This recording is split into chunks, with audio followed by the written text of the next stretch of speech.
என்னோட கட்சிக்காரர் யோகேஷ் பாட்டீலோட 7 வயசு மகள் கொலை செய்யப்பட்டிருக்கா. இந்த ரிப்போர்ட்ல பொண்ணோட மரணத்துக்கு காரணம் கேன்சர்னு தெளிவா போட்டிருக்கு. அப்புறம் ஏன் இதை கொலை வழக்க மாத்துறீங்க?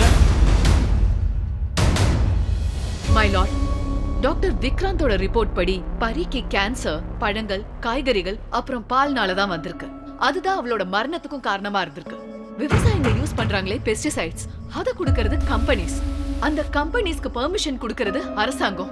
எல்லாருமே குற்றவாளிங்க.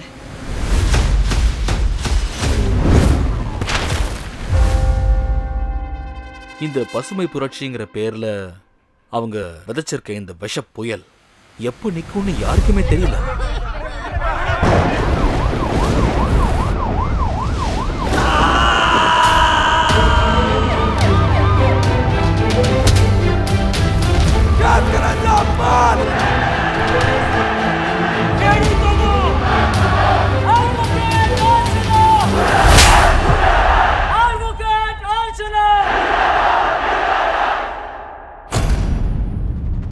இந்தியாவுல இருக்கிற ஒவ்வொரு வீட்டிலையும் நடந்துட்டு இருக்க விஷயம். சோ இத கேட்க வேண்டியது ரொம்ப முக்கியம். இந்த விஷம் பரவாம நம்ம எப்படியாவது தடுத்தாகணும்.